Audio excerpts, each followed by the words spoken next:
The world is hurting. Tragedies occur on a weekly basis, and the headlines are filled with bickering and hate.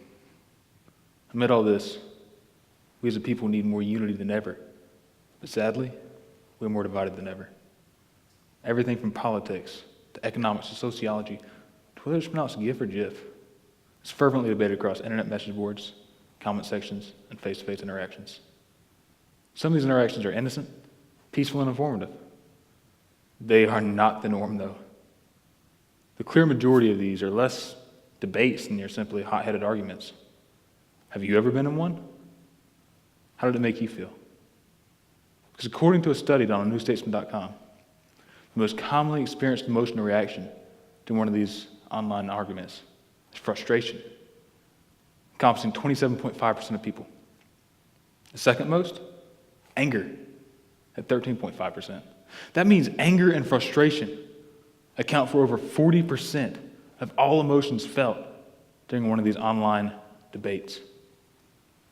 Some of the other top emotions are stress, sadness, and fatigue, which collectively account for more than another 25%. When someone posts his or her opinion on social media, or even mentions it too loudly in a public place, it is almost always challenged by an opposing viewpoint. This is a good thing. The exchange of ideas and perspectives allow for an overall wider view of the issue and lead to a more effective solution. The problem occurs when anyone becomes frustrated or angry in the course of the discussion. I've constantly witnessed that one party will begin by insulting the other. They usually take a jab at some physical characteristic or personal characteristic, maybe logic or intelligence, background or ideology. Sometimes it's some characteristic that has no relevance to the argument at all. Whatever the case, as soon as the step is made, the argument is lost for both parties. I know this firsthand because I'm guilty of this loss of control. I've done it. I once got into an argument with a good friend of mine over a topic of basically no importance at all, but it escalated. And it escalated until it got to the point we had to agree we'd never bring up the topic ever again. And it didn't start to get out of hand until, out of frustration, I insulted my friend's logic. And I've seen it done countless times on social media. I've seen a small argument blow up and boil over the moment one party calls the other a derogatory name. And I've had it done to me. I have seen people ask for other perspectives on an issue, yet the moment I jump in with mine, they immediately jump on how it is stupid, irrelevant, and insignificant compared to their own. Through all my experiences, I realized something amazing. As it turns out, no one really wants to agree with the person that's calling them an idiot. Just the same as no one wants to agree with anybody who loses control of themselves. Neither perspective will be explored. Instead of more open conversation and deeper understanding, there will be neither exploration nor discussion of the topic at all, just as it became with me and my friend. And the more anger and frustration that builds up in the hearts of those who participate, the more hate that will also build up. And the more the divide between us will only grow. There's hope, though. There are ways to voice your opinions and showcase your perspective without causing further division. And they can be summed up in 4 easy steps. Step 1 is before you engage in the argument at all, you must realize your own intentions. Ask yourself, why am I getting into this? If your answer is that you may mock and revile, or so that you may tear into a belief without providing an alternative, it is probably best to remove yourself from the situation. To engage with these motives will only cause conflict without resolution. And that will only increase the problems we face in both the discussion and when looking at the bigger picture and society as a whole. No, these moments of disagreement, they should be used as opportunities. They should be used to give your ideas, to give your perspective on how to solve the problems that plague us in society. No matter how big or how small the problems are, the motive should always be for mutual gain. And the second step That's as easy as not antagonizing the other party as soon as the argument begins.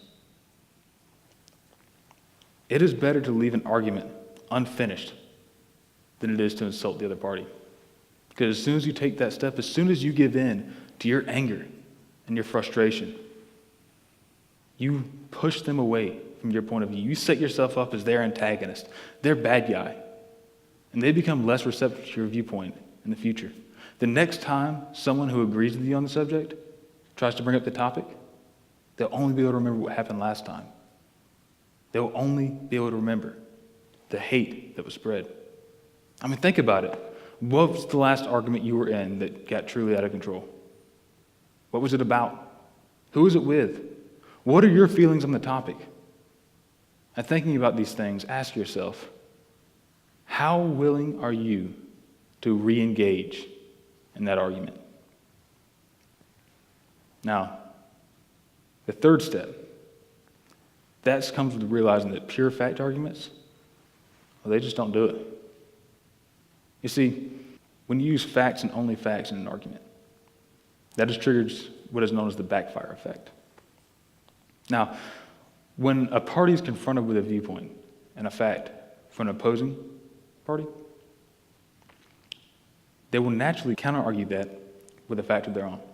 The backfire effect states that the more the defending party counter-argues for their point, the more cemented in their original point they become. And arguing against the legitimacy of those facts doesn't work either. See, Stanford University did 2 studies in the 1970s, according to NewYorker.com. The studies were about facts and how they change a person's impression of things. In the studies, the participants were divided into 2 groups, and those 2 groups told about a pair of firefighters. One group was told that the more safety-conscious firefighter had the more successful career, while the other group was given opposing information. At the end of the study, both groups were told that all the information they had been given was completely false. Yet, when asked about what their opinion was on whether safety rules caused for more effective firefighters, they stuck with the opinion that was supported by the information that they knew to be false. So, looking at that, when you use facts and only facts, it not only fails to weaken the opposing argument, but through the backfire effect, actually tends to strengthen it. The fourth step, the final step, is perfectly summed up in a quote from scientificamerican.com. Communication, the scholars say, is really about taking someone else's perspective, understanding it, and responding. That is so perfect of a quote because it exemplifies 2 key ideas. The first is that it's not about the facts as much as it's about the perspective. The perspective is what remained perseverant when the facts would only backfire. So if you really want your facts to do anything, they should be used to support that perspective. And to do that, you must first make that impression. You must first introduce that perspective, which leads to the second idea, and that is to introduce a perspective effectively, you must first understand the opposing perspective. Remember that quote. Think about how it's phrased and how the words are ordered. Communication, the scholars say, is really about taking someone else's perspective, understanding it, and responding. Once you understand the opposing perspective, you can address their concerns. You can put your ideas in a way that they can more easily understand. In doing so, you really need to take a step back from your own perspective. You must view things through their lens. And once you understand the opposer as a person, you begin to appeal to them as a person. Now, what I believe is the best way to both introduce your own facts while still understanding the opposing perspective more is just avoid speaking in absolutes. We've already gone over why pure fact arguments don't work. In a pure fact argument, you're basically saying, you are wrong for this reason. That just prompts a counterpoint. That just triggers that backfire effect. So instead of telling them what is right and wrong, it could be more effective to ask. If you phrase your point such as, have you considered this fact? Did you know about it? How does that affect your opinion? That will allow you to get more information on the opposing perspective while at the same time introducing your own facts. It will cause both parties to gain more of a mutual understanding with each passing argument, and it will steer the conversation away from the insult-filled bickering that only leads to more hate. If you follow these 4 steps, you may change someone's viewpoint in an argument.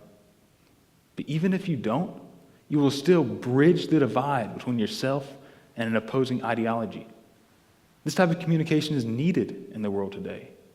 Instead of ignoring the views of others, using facts and only facts without perspective, speaking in absolutes, and then driving away with insults, we need to communicate, understand, and share our ideas and perspectives. It is a way to grow as a people. It is a way to communicate without causing further division and further hate. It is a way for peace. It is a way for prosperity. And it is a way for progress. True and lasting progress. Thank you.